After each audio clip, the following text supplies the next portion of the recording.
Good morning, everyone. Welcome to Shop Talk number 50. I've got Cesar up there. We're going to go see him in just a minute here. We're right back to you, Cesar. Welcome to 2026 and welcome to Shop Talk live stream number 50. Thank you for tuning in. I'm always amazed at the amount of people we have tuning in here. I see people from all over the world, starting right here in, Flagstaff, Arizona, Tahiti. Look at that. Oregon, Hola from SMA, Mexico. Let's see, Oregon, Canada, California, Colorado, another one from California, Atlanta, Northern Illinois, Texas, Kentucky, Nevada. I mean, this is just amazing how many people we have that are able to join in here with the magic of technology. But anyway, thank you for tuning in and welcome to 2026. If you have any problems with the audio, please let me know because I'm working blind, so to speak, here. So I can't hear myself. So you guys let me know if there's an audio problem. Also, this is going to be an interactive Shop Talk live stream. There's no guest today, it's just me. And I'm going to show you how I sharpen my tools.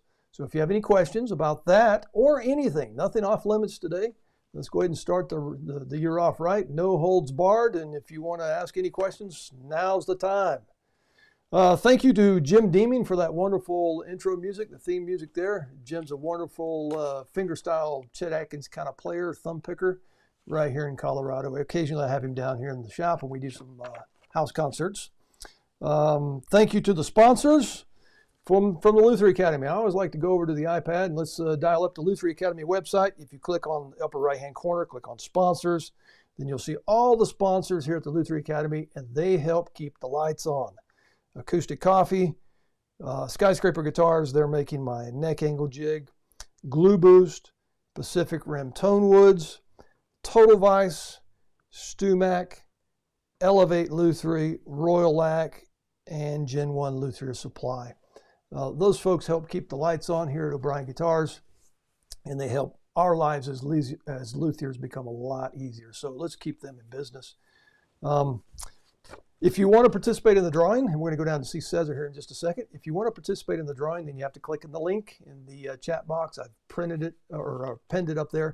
Let's go down and see Cesar. Cesar, he can announce what we're going to be giving away today. Cesar and Manuela, hello. Hello. Hello. Welcome to 2026. How are you doing? Doing well, thanks. Hoping to. Well, happy New New Year. Year to everyone. Well, Thank you. Participating is, as usual, as Robbie said, just click the link, leave your entry, and we will be giving away a sharpening course today. Very appropriate for today. Yes. All right. Well, thank you very much. Don't go to sleep down there, Manuela and Cesar. No sleeping. I know it's probably about 100 degrees down there where you're at, but we'll come back and see you shortly. Thank you. See you. All right. Cesar is the behind-the-scenes person here at the Luther Academy. He does a lot of stuff to keep the website up and running and does a fantastic job. So another round of applause for Cesar, of course. There we go. Speaking of Cesar, he spent some time last year, quite a bit of time, on the Luther Academy website on the resources page. And if you go over there and click on the resources page, there's a lot of information there. Some of them are articles, some of them are videos, how-to type stuff. It's all free. Just go in there and check it out because there's a ton of information there. And if you're into going down rabbit holes, this is a thing you can do when you get insomnia. In fact, I've heard that if you just put in my video courses when you have insomnia, you'll go right to sleep. You'll be right out. Something else on the Luther Academy website is if you go over and you click on the videos tab, there's a ton of videos there. There's the most recent Luthier Tips du Jour video that I launched, number 206, How to Wind Strings on Flamenco Tuning Pegs. So all of those videos have been launched already. And so therefore they're available for viewing there on the Luther Academy website. I also have other things you can look at, like product videos, instruments built by my students, my guitars, repair, live streams. So there's a lot of information there. You can just dial up and just go down the rabbit hole if you want and watch that. But go ahead and just take advantage of that because there's a lot of time and effort that goes into that with me and Cesar doing that. By the way, if I get hit by a bus today, knock on wood, that doesn't happen. I've got enough Luthier Tips du Jour videos in the hopper that you're going to hear from me about every 2 or 3 weeks for another 5 years. Sorry. All right. If you have your questions, go ahead and put them in the chat box. I'll get to them as I can. We've talked about Cesar Manuel and the drawing. Okay, I have some announcements very quickly before we get into the sharpening demo. And the first one is kind of bad news. We're going to start off 2026 with some bad news. I'm going to have a price increase on the the clamps that are being made for me. Cost of sourcing materials and stuff has gone up. And last year, a student of mine started manufacturing a vacuum bridge clamp and a double-sided vacuum disc. I've got them over my bench over there. I'll just dial up another camera. I'll walk over there. I'll do a quick demonstration, then we'll get back to work here with the sharpening. Oh, that's not the one. There we go. So if we go over to this other bench, and here's the double-sided vacuum disc. I wanted something I could just place anywhere on my bench, and it would suck down when I put something on top of it. For example, if I turn on my vacuum here and then place, for example, a radius dish or a guitar or whatever on there, then it is now stuck to the bench wherever I place it. And so it's very handy in holding things to your bench.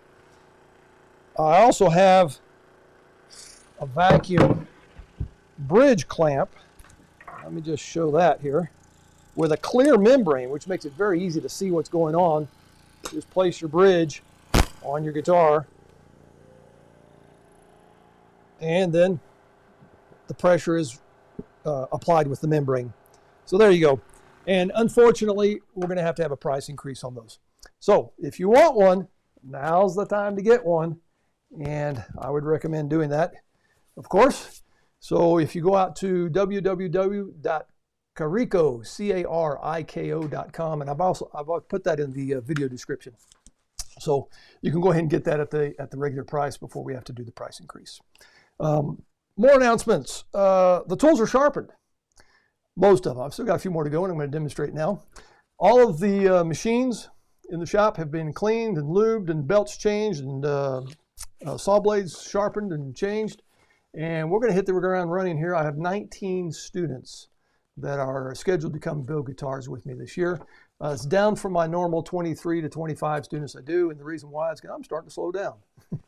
Also, I've got a couple of big events I'm going to announce here in a minute, so I don't have quite as much time this year to do the 23 to 25 students. So those of you that are already on the calendar, congratulations.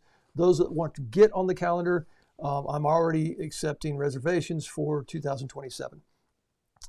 Paco Chorobo, my good buddy and Spanish luthier over there in Ubida, Spain, was here last year. He will be here again this year.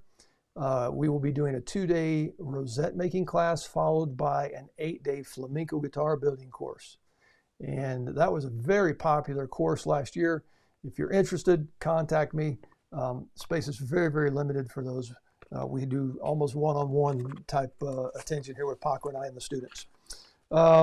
The biggest event coming up this next year is an event that I am hosting in LaConner, Washington with Trevor Gore and the help of Pacific Rim Tone Woods. We're calling the event Timber to Tunes. Some of you may have seen the little teaser video I put out this week that was produced by Paco Chorobo there in Spain. Thank you, Paco. It's Trevor Gore's modal tuning course, but I also will be presenting this year. I will present my thicknessing, bracing, and voicing method, the O'Brien Guitars method, and it will be in real time. You'll be able to see me do it and listen to the changes as we do it.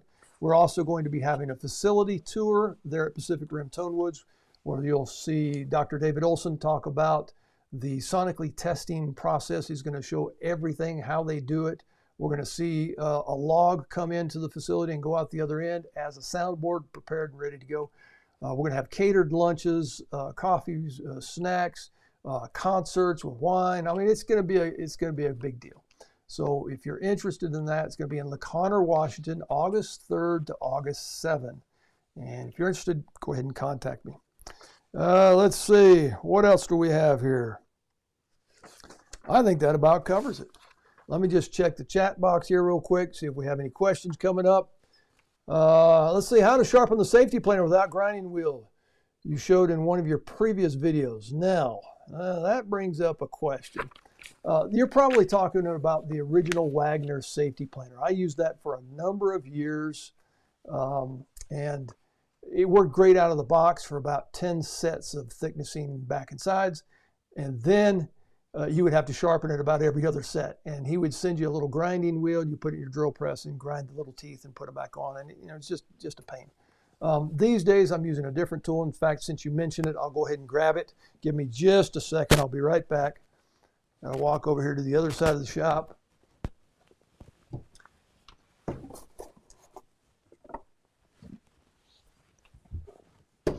And I'm grabbing one. So this is a tool that was designed and developed by Antonio Tessarin, my maestro, the person in Brazil that taught me how to build guitars. It's made in Brazil, and I order them and have them shipped up here to the States. But I'm calling this the drill press planer. And what it is the safety planer on steroids. Look at that thing. It's got carbide teeth into there that are four-sided. Just think about the spiral head joiners and planer knives. That's what these are. There's 6 of them in there. If you ever break one or it gets dull, just rotate it. You got 4 sides. I've already used mine on probably at least 50 sets, and I haven't even rotated the blades yet. So this is a tool that you can pass down to your kids. And this thing is going to be around for a while. Very well designed by Antonio Tessarin. And I order them from Brazil. Some of you probably got some recently. I had an order come in of about 30 of them, and I sold out in 24 hours. I have ordered more. They are supposed to be here about around the first part of February. So if you're interested, let me know. Contact me, and we'll get on that list. And that one, we're getting back to the question here, you will never have to sharpen. It's a great tool. Okay, vacuum clamps. Thank you, Cesar, for putting that in there. Godspeed from the Windy City. Good morning from Parker. Hey, there's Rich Haas. Look at that. Hey, Rich, how you doing? And Happy New Year, Robbie. Let's see. Hello, Robbie. How to sharpen the safety planer. Would love to see tips on sharpening a scraper. That's on the list. I'm going to get to that here in just a few minutes if we have time. Austria. Hey, Florian, how you doing? In fact, that was Florian's drill press planer that I just showed you. I've got one saved for him. He's going to come through here next year. So Florian, I've got yours here in the on deck circle, ready to go. All right.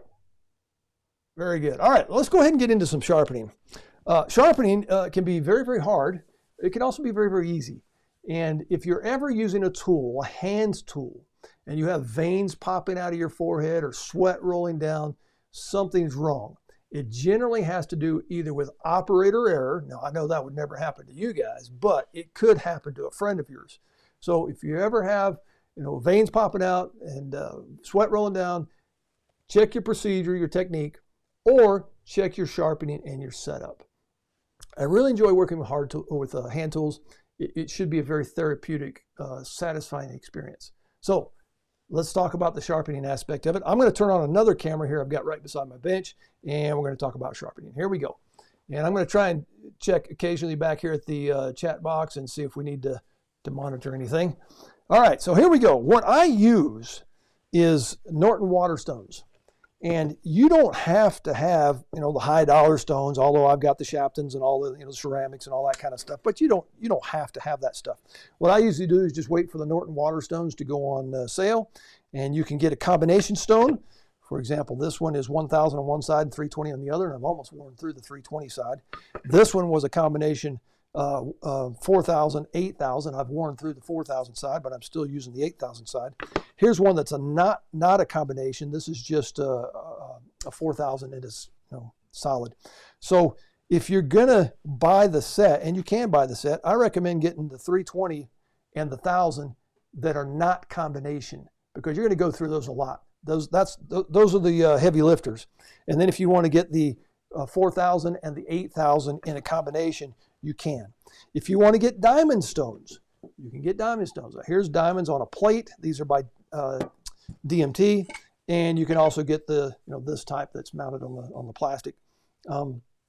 And those work very well. Sometimes I will use the water stones. Sometimes I will use the diamond stones. Diamond stones I use for my scraper, which hopefully we'll get to here in a few minutes. The reason why I use the scraper on the diamond stones for the scrapers is because the water stones are soft and you can leave grooves and things in them. Also, if I have a lot of material to hog off and I'm kind of impatient, then I will get out the extra coarse diamond and then come in with my tool and then flatten the back and do whatever I need to, and then go to the water stones to true it up. So what I'm going to show you here is just the steps that I do.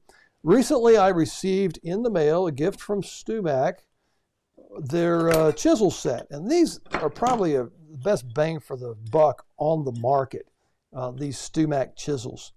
And they are very, very nice chisels, very inexpensive, but they hold an edge very well, and they work great.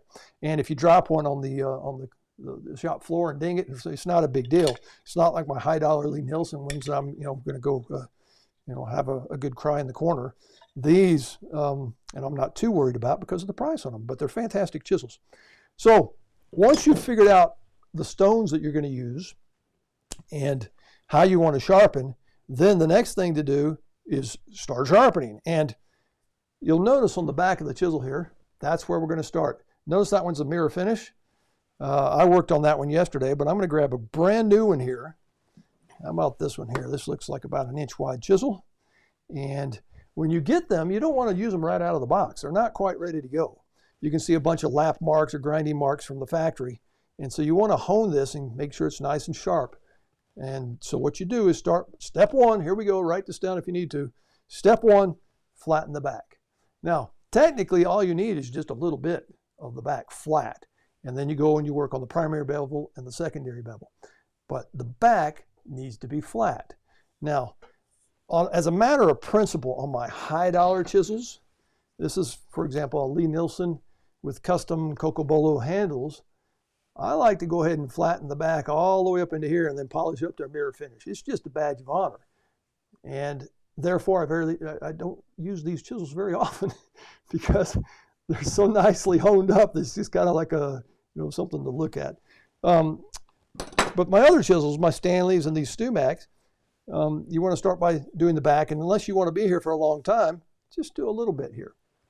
So when you do this, you want to start and make sure that your stones are flat, and the water stones wear fairly quickly, and you want to make sure that they're flat.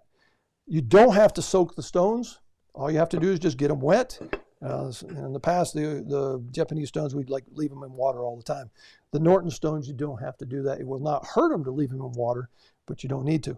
You want to start by flattening, and what I do is I just take a pencil and just go across the top like this and come in with some water. And then I take a flattening stone. Where's my flattening stone? It's over here in the sink. Here we go. I take a flattening stone, and you can get these specially made. And just come in like that and flatten the surface. And make sure that all the pencil marks go away. There we go. And I'm going to reach over to my sink here beside me and just rinse that off. There we go. And I've already flattened the other stones for the sake of time. But it's very, very important that the stones are flat. Now, I'm going to just quickly check the chat box here and see if we've got any questions about where we are so far. Somebody's asking if I'm looking for Canadian distribution in the planer. Actually, no, I'm not, but I have shipped these things all over the world. Canada, Europe, Australia. So if you want one, let me know. Perhaps I can ship it to you. Gets a little pricey that way, shipping it internationally, but I think the tool's worth it. Thoughts on using a strop strap? We're going to talk about that here in just a minute. Hey, that's Rich. Rich is just around the corner. Rich is going to come over for coffee, I think, tomorrow. I've got a strop over here on this other bench. And a strop, for those that are unfamiliar with it, is just a piece of leather stuck to a board. And you put a little polishing rouge or compound on there. And it's the showroom shine, let's say. It really does a final honing. And we're going to get to that in a minute. I'll show you how to do that. All right, let's go back over here if there's no more questions. If you guys have questions, follow along here. This is supposed to be interactive. So if you have questions, put them in the chat box there. Let's say I don't have a flattening stone. Can I use my 325 diamond stone to flatten my water stone? Yes, you can. You can also just use a piece of tile, which I have over here. If you just want to grab a piece of tile. This is a piece of marble tile, and wet it and put a piece of 320 wet dry paper on it. You can flatten your stones that way. Now, there is a system out there called the Scary Sharp sharpening system, and a lot of guys use that over the years. It's a very inexpensive way to sharpen your tools, and it does a pretty decent job. It's just basically a flat surface with sandpaper, and you just use 320, 400, 600, 800, 1,000, whatever. You can take it as high as you want, and it does a pretty good job very quickly. I used that method for a while, and the reason why I stopped doing it is because I found that as you're working your primary bevel or your secondary bevel on the sandpaper, there's a little ripple right in front of the sandpaper, and it winds up rounding that edge just a little bit. So I stopped using that method. But it is a very easy way of doing it, very quick way of doing it. Okay, also if you want to use the sandpaper method to hog off a lot of material real quickly, you can, and then go to your stones if you want to. Okay, all right, let's go back to the other camera here. So I'm going to start on the Norton stone. Let's go with the 320 grit. I've made myself, I might as well go ahead and show you here. I've made myself a sharpening board, I guess you could say. It holds my stones. It's just a breadboard, and I've cut off a couple of strips of plastic and screwed them on there, and it holds my sharpening stones. The problem with that is that Norton has changed their sizes over the years, and sometimes they don't want to fit in there really good, so they're kind of sitting up like that. Also, there's a trick I learned from the Lee Nielsen folks back in the day when we used to do a lot of demos together. If you place a little block at the correct distance from the edge, it will give you the correct angle. For example, if I'm setting up my honing guide and I do it at that distance, that's a 20-degree angle, that's a 30-degree angle, that's a 35-degree angle. So you can just place your honing guide over the top, and then you're good to go. So just a couple of little tricks there. All right, so let's start with some 320 grit paper, or not paper, but stone. And I'm going to elevate it a little bit because I've got the handle on this one. And just come in like this and just start grinding. Now, you want to keep your stones wet because the water removes the shavings or the filings from the metal and helps lubricate it and move them out of the way so the stone can do its job. Notice I also have a squirt bottle laying around here, and that allows you to keep your stones moist as you're working. Now, sometimes this goes very quickly. Sometimes you're going to be here for a while, depending on the quality of the tool. Now, how much money you spend on the tool depends how much of this you have to do. If it's, for example, a Lee Nielsen tool, then you don't have very much work to do at all. The tolerances are very tight. But even the low-dollar tools work fine if you just hone them and set them up properly. One of my favorite tools, it's over on the other bench right now, is my $35 Stanley block plane. And, it took me about 3 days to get it honed and set up and flattened and everything, but after that, it works fine.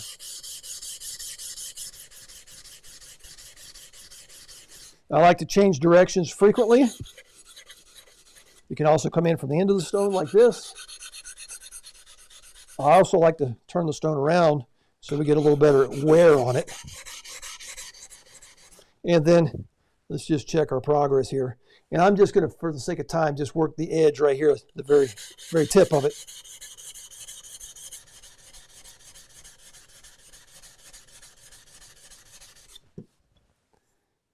And it's looking pretty good. If you want to, you can put a Sharpie on there. Let's see if I have a Sharpie in the drawer. Take a Sharpie and just, so you can kind of see what's going on. That's going to get, it's going to go away very quickly here on the stone. That works really good on the primary and secondary bevel too.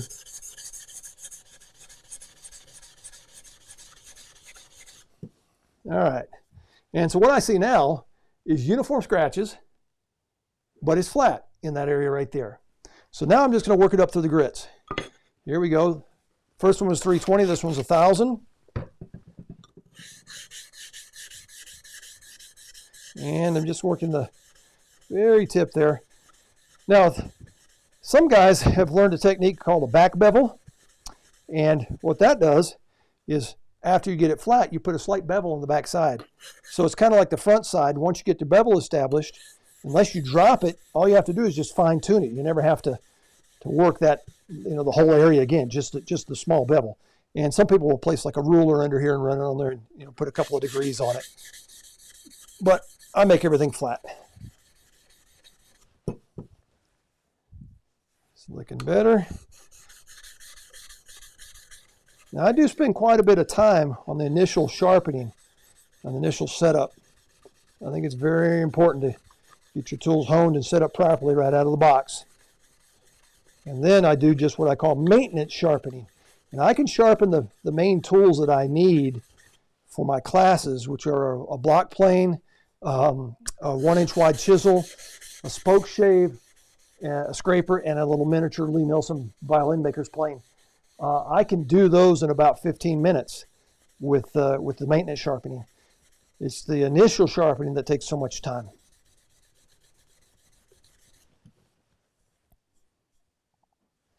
Yeah, let's go a little bit more here.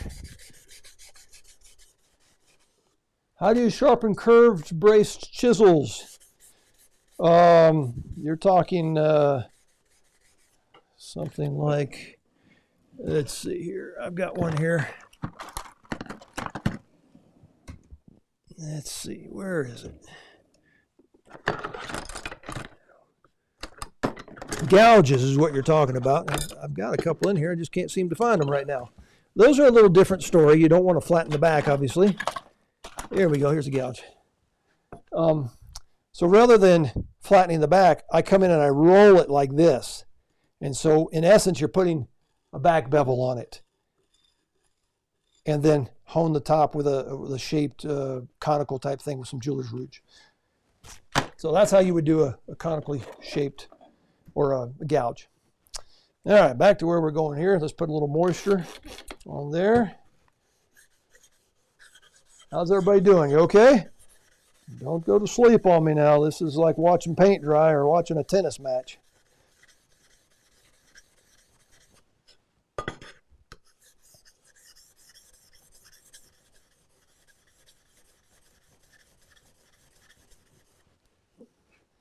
All right, I got just a little corner right there. I may have to just move forward for the sake of time, though. But let's just give it a few more here. Thoughts on the Tormac? That's the sharpening machine. Well, I was taught this method, and this is what I've always used. And it's not a big deal to the hardest part is, the first time you sharpen. And after that, it's just maintenance. So I can do this pretty quickly without a machine. I don't have arthritis yet, knock on wood. So those of you that have arthritis or carpal tunnel and you want to try and find a little easier way to do this, and that's fine. But this is just the method that I was taught, and this is what I use. Just a little bit more in that corner there. All right, for the sake of time, I'm just going to move forward. There's just a little piece in the corner there I probably need to come back and get. So now we're just running it through the grits. I've gone from 320 to 1,000, and now we're going to go with the 4,000, which is this one. Notice I've also got a towel under this. This has a little lip around it so it catches a lot of the moisture, but if some escapes, I've got a towel on my bench because you don't want to ruin your bench. In fact, there's a school of thought out there that you should not use your wood bench to sharpen your metal tools because you could get shavings and fibers in the wood, and technical term for that can be bad.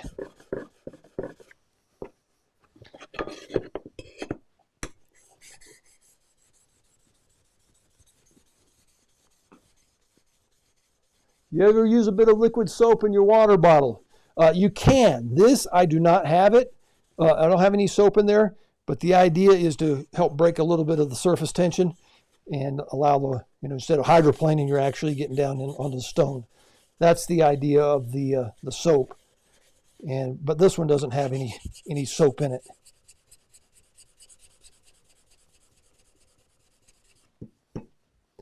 All right, that's looking pretty good. let's go over to the 8,000 grit now. And this is what's going to get the mirror on there. And you don't need to go all the way to 8,000. If you stop at probably 1,000 on the back, that's probably fine.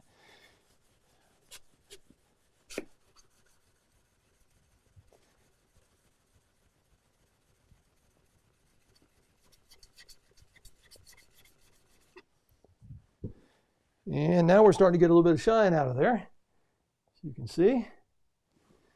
So let's just work just the tip there a little bit. Then we're going to go on to step 2. I can't tell you step 2 just yet. I'd have to kill you. We want you to hang around for the part 2 of the episode here. So that's coming. Don't go away.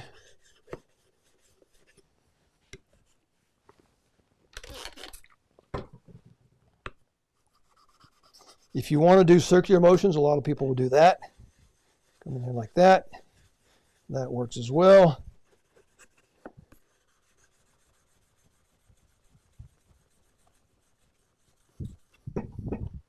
All right. So now we're starting to get a bit of a shine there on that very end. Let me see if I can get some. There we go. And I haven't done anything up here. That's still full of scratches, but technically all you need is just the end. So step 1, flatten the back of the tool. If it's a chisel, if it's a plane blade, a knife, whatever, flatten the back of it. Then we're going to flip it over and go to the other side. There's 2 angles on that front side. One is called a primary angle or primary bevel. That's the big grind. And most of those for chisels are around the 25-degree range. If you go higher or lower, that's up to you. In my shop, I personally do 35 degrees on my chisels. The problem with that is you got to really stand up on the chisel to find the business end. And those of you who have come and studied with me have figured that out.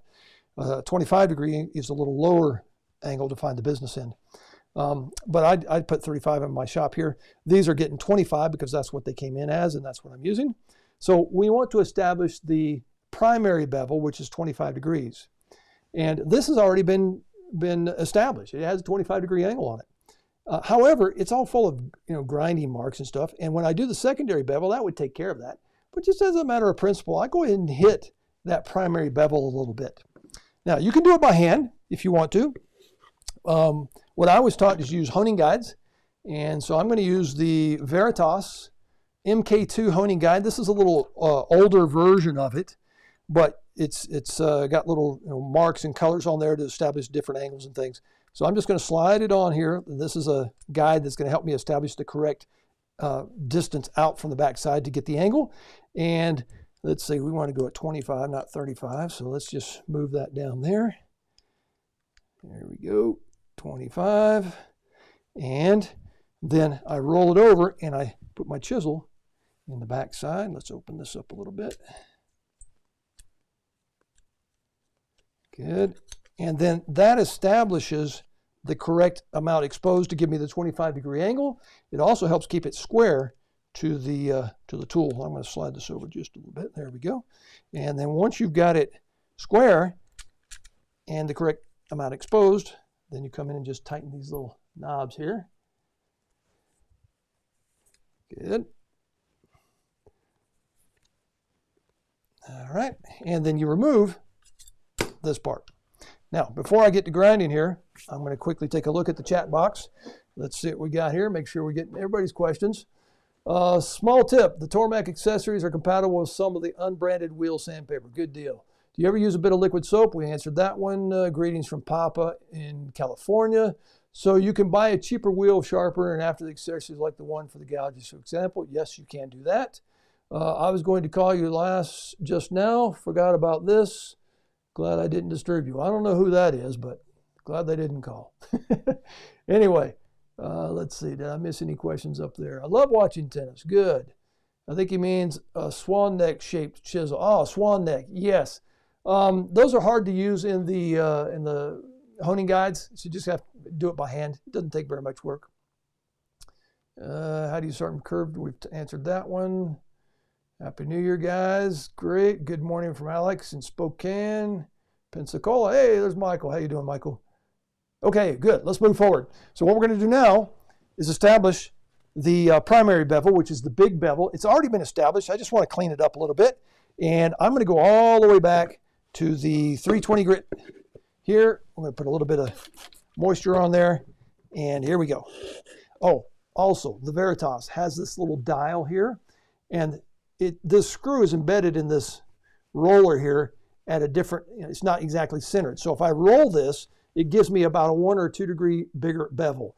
And so when I'm establishing the primary bevel, I don't use that extra degree there. I use it on the true 25. And then when it comes down to the secondary bevel, if you just turn this 180 degrees, it raises it up 1 degree, and it allows you to establish that secondary bevel. So here we go, working on the primary bevel. Now, once I get done with this, I'll show you how to do a hand plane and a scraper if we have time. But those are just maintenance sharpening, so it goes very, very quickly.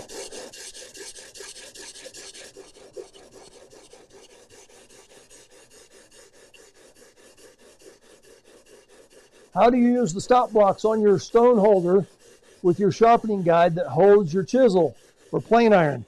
Well, the stop blocks I think you're talking about are these little plastic pieces here, and that just holds that in there. And then my roller is not coming all the way back and hitting that. I think that's your question. Notice how I'm moving all around the stone there so I don't just wear a hole in one area, and then periodically come in and switch your stone around there so you can wear it evenly at both ends.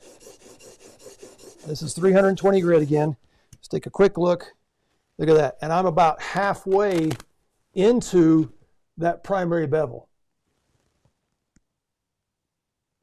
And that's more than sufficient. If you wanted to continue, you can go all the way to the end of it. For the sake of time, I'm not going to do that. Now let's go ahead and hit the 1000 grit.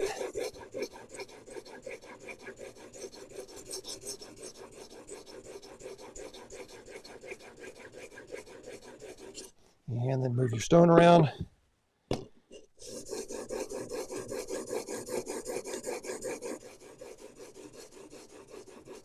Good. That's good. Let's go ahead and go to the 1000 grit. And put a little bit more moisture on there. Good. Now, I like for my chisels to be square. So a lot of people use a grinding wheel, like a machine, and that puts what's called a hollow grind. It's got a bevel in it, and so your tip of your chisel, your business end, is a little more brittle. I like to keep my chisel square and flat. So when you're going to use it and you need a square cut, if your angle is off, like if my chisel was leaning in my honing guide, I wouldn't get a nice square edge there. Also, the hollow grind, I prefer to put a flat grind instead of a hollow grind on there. All right, for the sake of time, I think we can just move forward. Let's go to the 8000, and this is going to start putting a nice shine on that bevel. Now, you don't need to go all the way to 1000 grit or 8000 grit for the primary bevel. Most people stop at about 1000 or so, and then the secondary bevel gets all the honing up to 8000 or 10,000 or whatever you want to go to. Even if you stopped at 1000 or 4000, that's probably fine. All right, so now we've got a pretty decent shine on that primary bevel there. So now the secondary bevel. This is the cutting edge. This is what's going to meet the wood. And so what I do on this particular jig is just take it, roll that 100 degrees, and that lifts me up about a degree or so and allows me to hit that front edge. Now, I've already hit the front edge all the way to 8000 with the primary bevel. So I can just go right to the 8000 if I want to and just put a little bit of a primary bevel or secondary bevel on there, which is the small bevel. And it doesn't have to be very large, just a little bit. And that's what you're going to maintain. You flattened the back, you flattened and honed your primary bevel.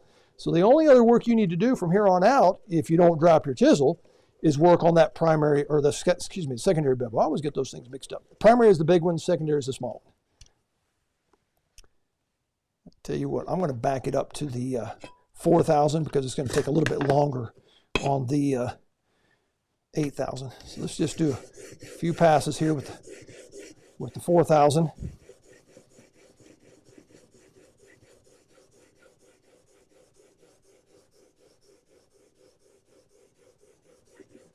There we go. All right, and so I've got just a little bit, maybe about 1 millimeter or so on that front edge there. Doesn't take very much.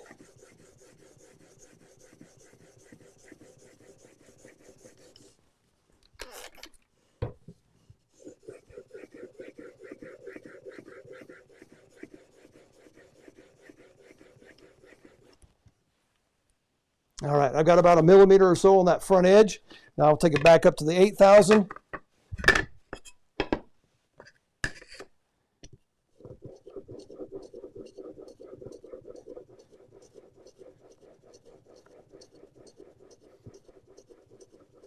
And that's about all it takes.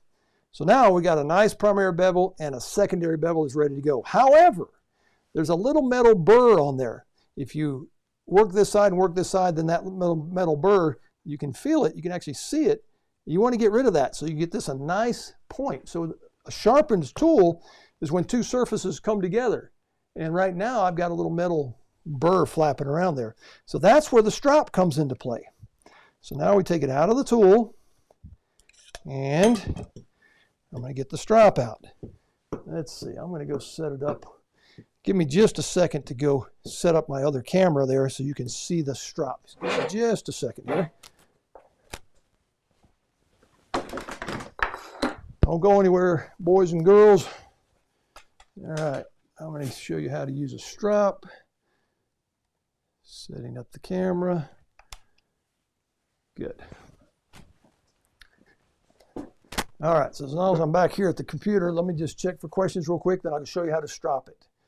Let's see, can you describe the amount of pressure to use during the process? Not very much pressure at all. I'm letting the tool do the work. And that's another thing when you're using hand tools. If you're forcing it into the wood and, you know, sweat's pouring down, something's wrong. Let the tool do the work. In my classes, I always use the example of a guy using a chainsaw. If you've never seen a guy, or if you've ever seen a guy using a chainsaw that doesn't know how to work it, it's very obvious. He'll set it on the log and he's heaving and hoeing and moving around. Just set it on the log and let the tool do the work. That's kind of the same thing with the hand tools. You apply the initial force or effort and then just let the tool do the work. Don't fight it. If you're fighting it, something's wrong. Can you demonstrate how to sharpen small plane irons and spoke shave blades? I find small blades a little difficult to hold in position. Yes, that's true. And the spoke shave is one of the tools that I use the most here in my shop. And it's got a very small blade. However, the Veritas holder will hold that with no problem. So I just use my regular honing guide for that. And most honing guides will take a spoke shave blade unless they're extremely small. The problem I have is those little miniature ibex type hand planes. Even this plane here, this is the Violin Maker's plane from Lee Nielsen. I can get that into the Veritas honing guide with no problem. Now they do make a little magnetic extension you can put on there that will handle smaller blades. My problem is with these guys, these little miniature, these are homemade hand planes, and that little blade is too small to really do any good in my Veritas. And I just do those by hand. Now here's the trick. When you do those,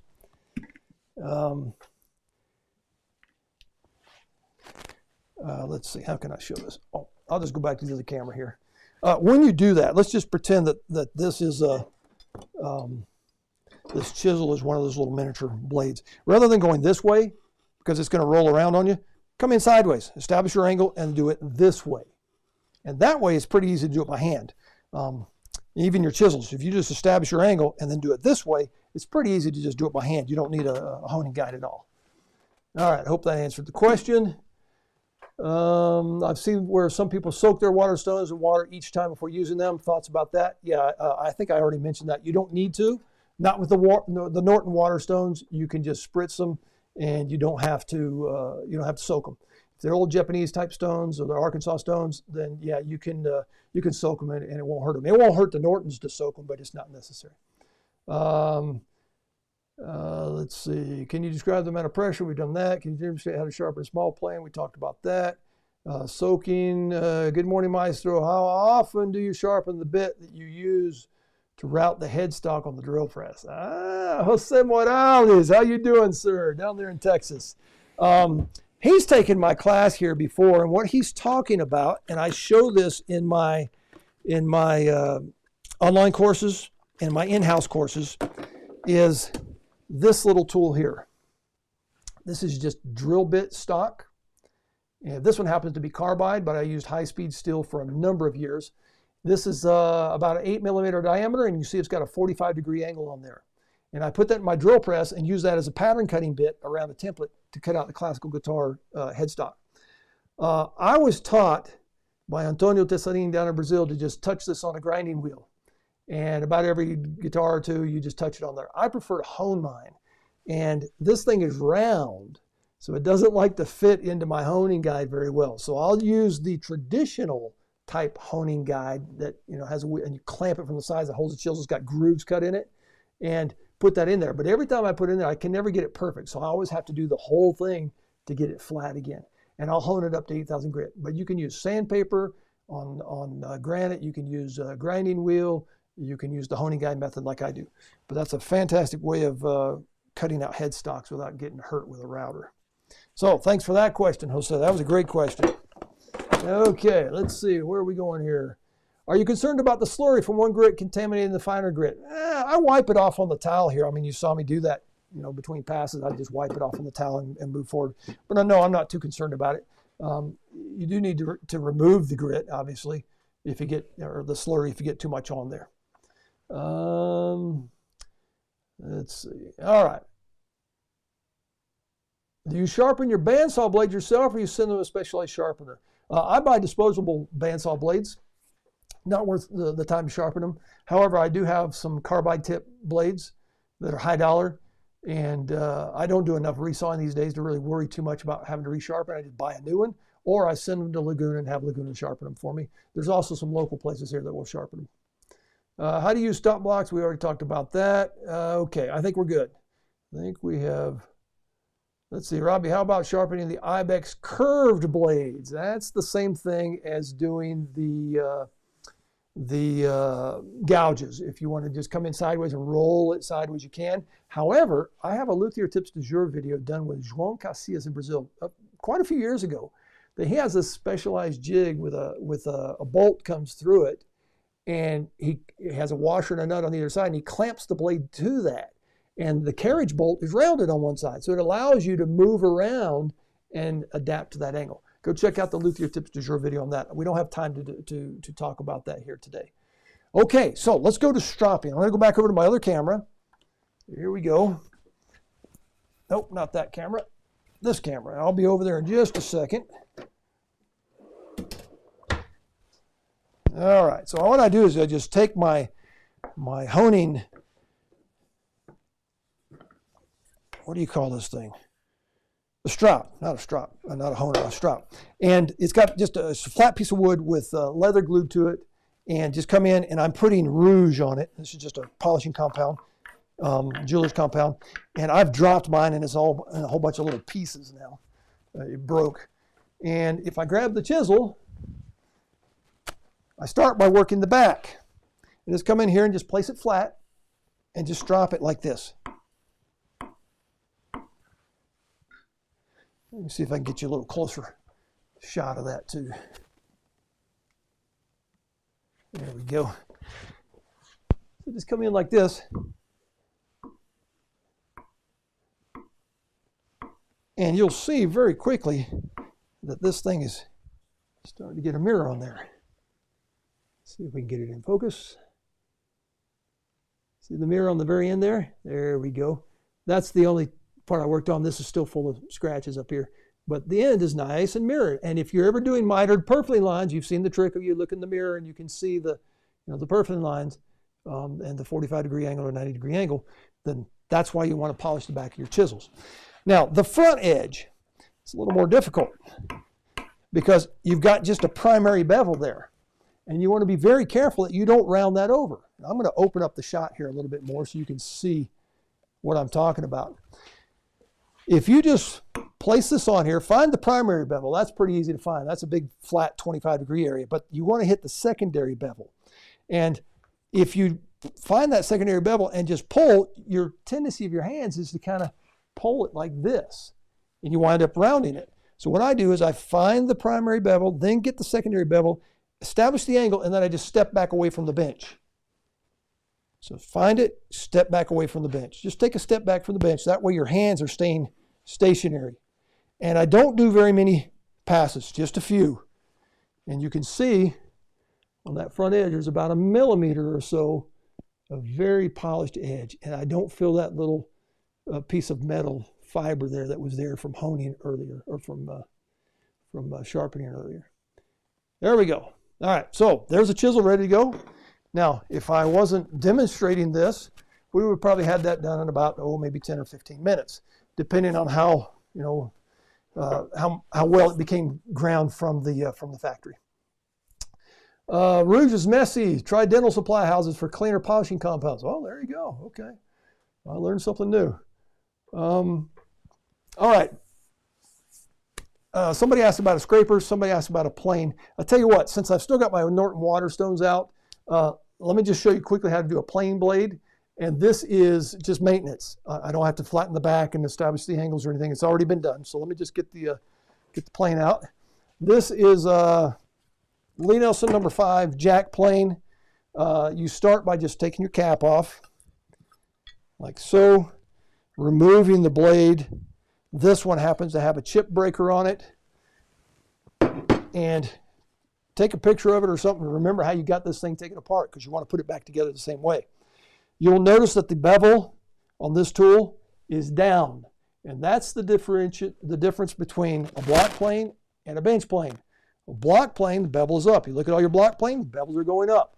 You look at your bench plane, bevels are going down. Now, there are some tools that will fool you.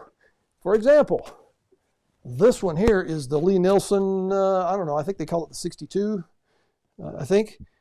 It looks like a bench plane. However, if you look in there, that bevel is facing up. So technically, it's categorized as a block plane. But it doesn't look like a block plane, does it?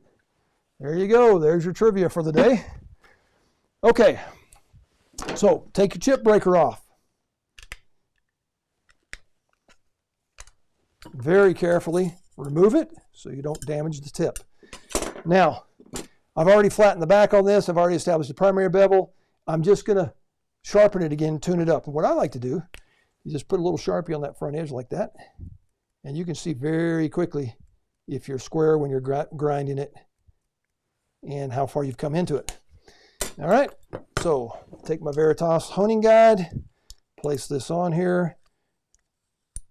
And this one is going to be 35 degrees. And so I come in and place this distance at 35 degrees, and it's got little indentations there. It's very easy. All of my planes, I've got a little chart that I've made over the years here on my cabinet that tells me the angle for each one. And over the years, I've slowly been standardizing all of them to 35 degrees because I got tired of switching things around. So now I just place the plane blade in there, make sure it comes all the way out to the stop. That's going to establish the 35-degree angle. And then make sure it's square. Come in like that, tighten it up. I hope you guys are finding this useful, because it is very important to work sharp. I mean, we've all heard that over the years, work sharp, right?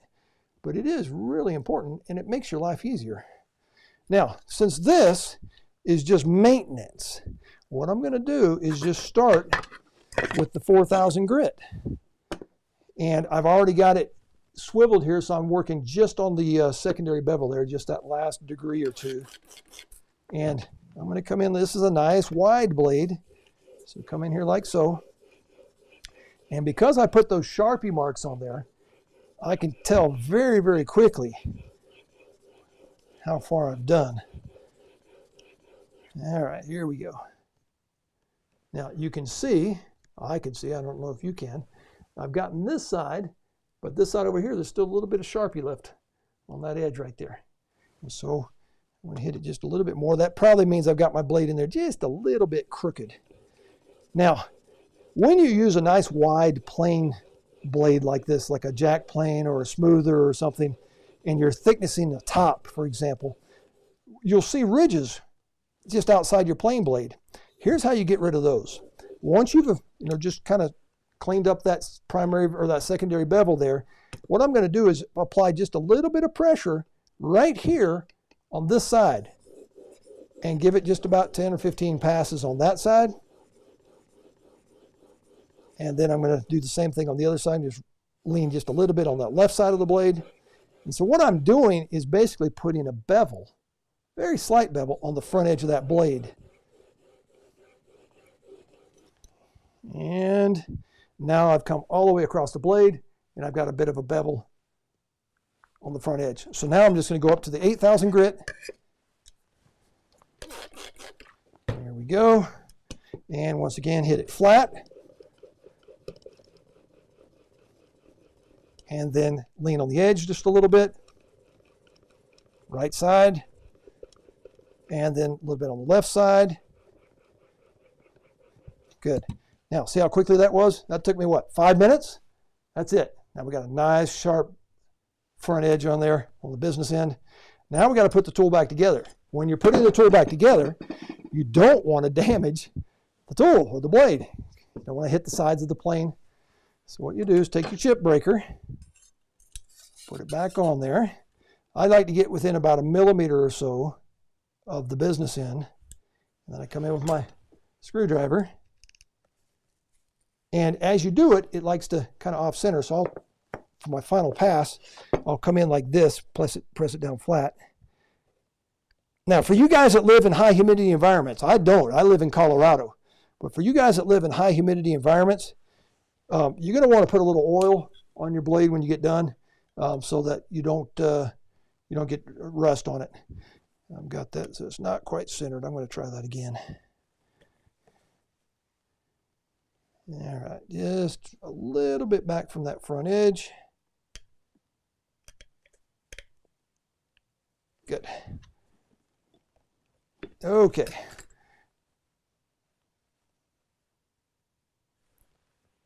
Now, to put it back in the tool, come in here like so. Very gently go inside there. Make sure you don't bang the tool against the sides of the plane. Make sure that you're on your lateral adjuster where you need to be. And then come in and just put the cap back on. There we go. Now, this is not set up properly. Also, you don't want that screw tightened so much that you really have to press hard to get that down. It's minimal pressure. The tool is not set up. And I might as well go ahead and show you how to set up the tools once you sharpen it. Before I do that, though, let's go check our chat box here. How far back with the chip breaker? Oh, I go about 1 millimeter or so. I get it actually as close as I can to that front edge. Where can we find the bevel guide? This one is from Veritas. It's the MK2 honing guide. I've got an older version. They have a newer version now. What will the next live stream be about? I don't know. It's always a surprise. I decide a few days in advance, and I don't know. Robbie, you do not need a screwdriver to remove the chip breaker. The cap iron should fit the screw 99% of the time. So, okay, yes, but on this particular model, the chip breaker is held to the iron with a screw. If you don't want to use the screw, yeah, I guess you could do that, and the cap would hold it. But this particular model has a screw to hold the chip breaker on there. Let's see. Please show the plane reinstallation. I think I just did that. Good. Speaking of planes, if you guys like wooden hand planes, let me just show you a couple things here real quick. Let me grab one for you.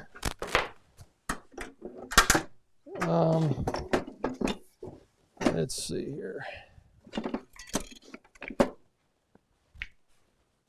All right, if you guys like wooden hand planes, which I love collecting tools. This is a wooden hand plane that I made. It's made out of embulia, which is a Brazilian wood. I think here we call it Brazilian walnut. And there's that one. Then there's here's one a little more rustic. I don't have an iron in this one at this time, but a little more rustic. I haven't really sanded it. Kind of left it like that. I liked it. Here's a spoke shave made out of Brazilian rosewood. There you go. And then here's a plane that has a radiused sole on it for hogging out arch tops and things like that. And this one I got a little fancy with. It's made out of maple with Brazilian rosewood. So if you want to learn how to make wooden hand planes, there's a course on the Luthery Academy website, how to make wooden hand planes. There's also Thiago Silva. He's a buddy of mine in Brazil that came to the States a couple years ago, and we filmed that course. He will be here in the United States in June teaching at a class or a course somewhere here in the States. And I've talked him into coming here to the O'Brien Guitar Shop as well. If you want to learn how to make planes and spoke shaves and things like that, you can take that class. I think that'd be very fun. And you got bragging rights at that point. Let's see. All right, where were we going with this? Oh, I was going to show you how to set up the plane, because now it's not set up. Sometimes when you put it back in there, your blade's not sticking out enough. Oh, also, here's another little trick. I'll tell you what, I'll do it on the other bench. Let me go over to the other bench. There we go. So back over here to the other bench. Let's get rid of the strap. As long as you've got your tool taken apart, I like to hit it with a little bit of the O'Brien Guitars Luthri wax. And I have heard that this also, if you use the Luthri wax while you're building, it makes your guitar sound better. That's what I've heard. And I just give it a quick coat. Every time I sharpen my tool, I do this. Especially you guys that are living in high humidity areas, you want to do that. I'll also coat, the handles, the wooden handles here. Good. Something else you can do is take a little 3-in-1 oil and just put a little 3-in-1 oil on all the threads of the screws, on your lateral adjuster. And then I also like to take a screwdriver and make sure that the handles are tight, because sometimes they loosen up over time, like that one. There we go. All right, now how to set up the tool. I've got the blade back in there. I'm going to take just a scrap piece of wood here. Good. That's just a piece of mahogany. And what I do is I retract the blade so it's into the housing and nothing's happening. Let me see if I can get this in here just a little bit closer for you so you can see this as well. Let's see here. Coming in closer. There we go. And I'm going to adjust the camera just a little bit, guys, here. Don't get dizzy on me. There we go. All right, so what I do is I come in and I've got the blade into the housing. I need to turn that around so I can see what's going on here. There we go. I've got the blade retracted into the housing of the plane. Nothing's happening. And I slowly use my adjuster knob here and slowly move that thing out. Yep. And I'll start on the left-hand side and take a pass. And I'll go on the right-hand side and take a pass, and I'll go down the middle. And nothing happens. And so I'll just slowly keep adjusting that. Oh, now I got a little pass. And look at that. I got a little shaving on the left-hand side. Now I'm going to do the same thing on the right-hand side. And I got a very small shaving on that side. Let's see, where can I see that? There it is. So I got a very small shaving on that side. That tells me my blade's sitting in there a little too crooked. So now I'll just take my lateral adjuster, which is back here, and just move that. There we go. All right. So left-hand side of the blade, right-hand side of the blade, and you can see the two shavings in there? That tells me I'm sitting in there nice and square. Let's go one down the middle. There you go. All right. So the tool's all set up and ready to go. That's how you set up your hand planes after you have sharpened them. Okay. Let's get back over here to the other camera. How are we doing on time? It's getting late, isn't it? Oh, it's 11:05 already. Wow. Okay, let me just quickly show you how to sharpen a scraper, and then we need to go down to Brazil and have a giveaway. And let Cesar do that for us. All right, let's show you how to sharpen a scraper. There's several ways to sharpen a scraper. Like most hand tools, they can be your best friend or your worst enemy. The way that a scraper works is that you have a piece of metal, you grind it or hone it, and it rolls over a little burr, and then you use a tool to roll over that burr, and you have a nice little miniature cutting edge. If you run your finger on it, you can feel it. Antonio Tessarin in Brazil was a master at scrapers, and he taught me to go over there and grind it at a 45-degree angle on a belt sander. And he would also put a bevel this way. And then he'd roll a hook over, and you have a nice big hook. And for doing rough cut woods, it worked great. You have a bigger hook. The problem is that if you look at that under a microscope, you see a lot of jagged edges. And so when you go to scrape like a piece of ebony or spruce or something, you'll see jagged edges. For rough cut lumber, it works great. So over the years, I've refined the technique, and I like to hone it now rather than just grind it on sandpaper. But that will work fine. If you just want to grind it on sandpaper and roll over a hook, that works fine. But let me show you how I do it. I actually hone it up to 8,000 grit. so that I've got, when I look under the microscope, I see very, very few jagged edges. And when I scrape, finish work, it doesn't leave scratches in the wood. So let me show you how I do this. Let's go back to this camera here. You're going to need what's called a burnishing tool. That happens to be a burnishing tool. That one is a high dollar one. It's from Veritas. You can also just use a screwdriver shaft. That's low budget. As long as the metal is harder than this metal, you're fine. So what I'm going to start by doing is just running that burnisher on the edge of this and rolling that hook over. See, now there's no more hook there. There's no cutting edge. Same thing there. Before I roll it over, yeah, I can feel the hook. There's a cutting edge. So just like that, just like that. Now there's a lot of commercially made stuff on the market where you can spend a lot of money and, angles, they'll hold at the correct angle and jigs and stuff. But you don't need all that. I'm going to get rid of this, put that away. And for this one, I'm going to use the diamond stones. Now, since I'm just doing maintenance on this, I'm just going to use the fine and the extra fine. If this were a new tool, I would probably start with the coarse, or extra coarse, fine, and extra fine. But since this is just maintenance, I'm going to use just these two. I'm also, instead of using water on these, I'm going to use glass cleaner, which is what, alcohol, ammonia, something like that. Oh, this one says ammonia free. Look at that. Woo! But it's supposed to leave streak free, so I'll have no streaks on there when I'm done. No, I'm kidding.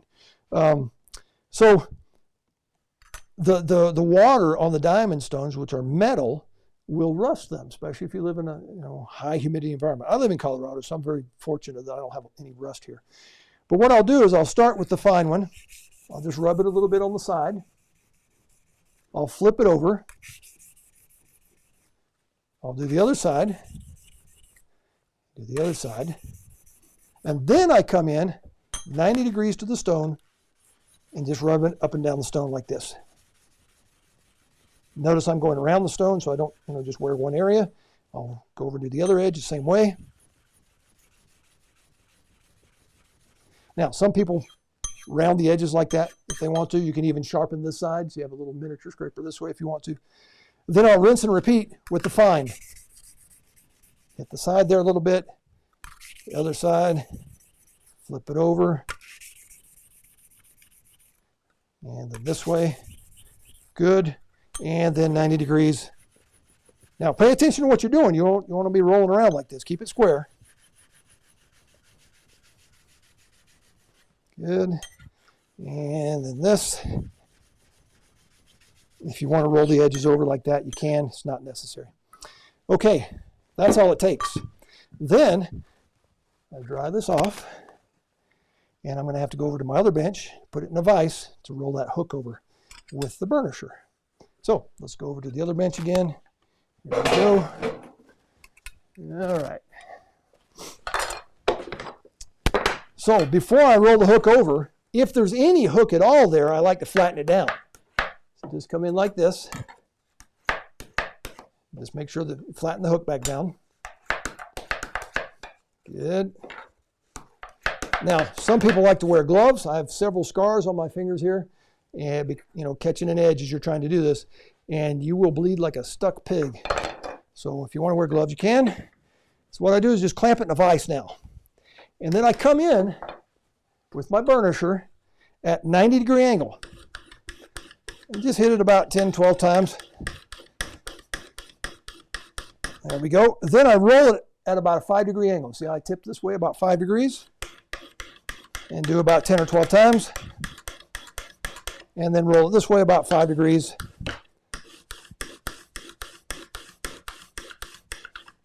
Now, since I've honed this up to 8,000 grit, that thing's a mirror finish. And now, if I take it out of there, oh yeah, I got a beautiful hook on there, a nice little cutting edge. That feels real good.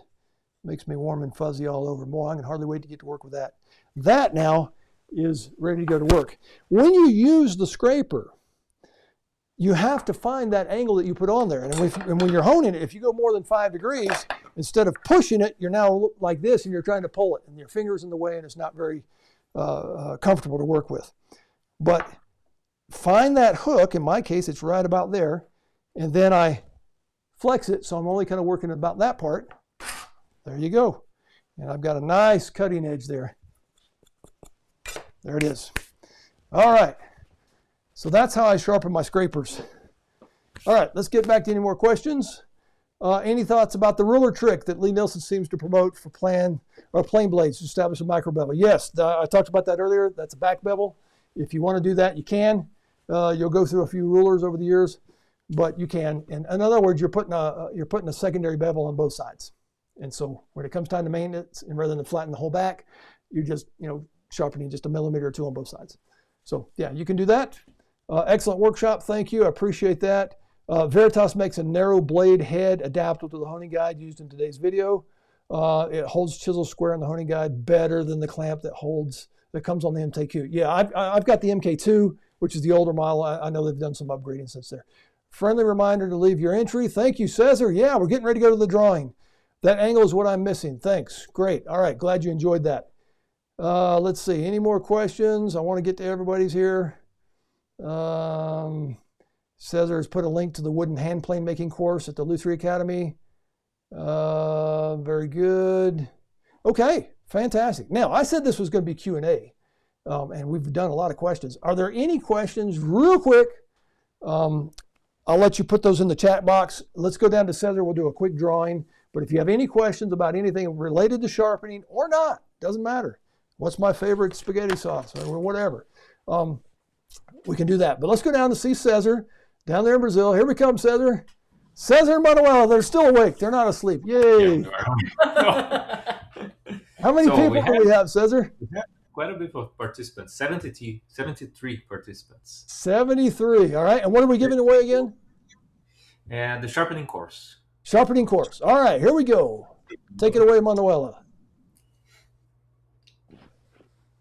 And we have number 68. Let me put it on the screen. Is Nick. Nick, Right. congratulations. Pronouncing correctly. Congratulations. There you go. And Cesar, I'm feeling in a generous mood today. I think we ought to give away another one. I mean, let's start the year off right. I'd hate to have these guys out there working with dull chisels, so let's make sure everybody's working sharp. Let's give away another one. Let's see. So for the second round, 74, Ben Rosenberg. I recognize that name. Did he win something last time? I don't remember. Maybe. If he is, he's a very lucky guy. Very All right, lucky. congratulations to Ben. Congratulations. Very good. All right, thank you, Cesar. Thank you, Manuela. And let me just check the chat box here real quick. If you got any questions, now's the time. Can you speak about a new spoke shave, blade, and setup? Yes. Okay, let me grab my spoke shave. Basically, you're just sharpening a plain blade is all it is. So same thing. Take it out, flatten the back, establish your primary bevel, establish your secondary bevel. I do not hone it. I don't hone my plain blades. Put it back in, go back over to your scrap block of wood and do your setup the same way you do the hand plane. Make sure your blade's in there square and a little bit on the left, a little bit on the right, and keep ejecting your blade until you get just that little shaving. Make sure you're in there square. Now, I do tend to put a bit of a bevel on the front edge like I showed you with the plain blade. And the interesting thing about a spoke shave is if you have the micro adjusters like I do here, you can skew the blade. If you want a heavy cut, you use the side that's protruding more. If you want a lighter cut, you use the side that's not protruding as much as the other side. But everything else is the same. Okay. Good. Who else here? Thanks, gotta go. Appreciate it. Thank you for tuning in. Have you or others experimented with the latest in UV finished product on acoustic or electric guitars? Yes, I used UV. I have a UV setup. Yeah, I use it. You have quite a bit of expense up front, and the product's not inexpensive. So yeah, pick your poison. And it's like dipping your guitar in plastic if you don't do it right. So, how much pressure to use on the burnishing rod when the scraper is clamped to the vise? Not very much at all, actually. A little bit of pressure, but not very much at all. If you do a lot of pressure and you slip off of that thing, you're going to cut yourself. So don't be that guy. Have you ever used the scraping plane by Veritas or Lee Nielsen? Yes. Which one are you talking about? I have all three of them. They're all over here. I don't use them very much, but hey, I like to collect planes. And those are a little different sharpening. They're a 45-degree angle, and you roll a hook over on them if you want to. So that's a little different. Thanks for sharing your time and knowledge. Thank you. It's appreciated. Chris up there in Canada. Hey, thanks a lot, Chris. Chris is going to come build a guitar with me this year. Does a scraper plain blade have a secondary bevel? I usually just do the primary bevel, and then I use my burnisher to roll over a little hook on the back side because it is a scraper plane, right? Thank you. Look forward to the next. Very good. Okay, I think that about does it. We've gone well over what I normally do. I usually try and keep these to an hour. So thank you, and Cesar and Manuela down there in Brazil for staying with us. Cesar and Manuela have things to do, I'm sure. So thank you for hanging around with us. I appreciate that.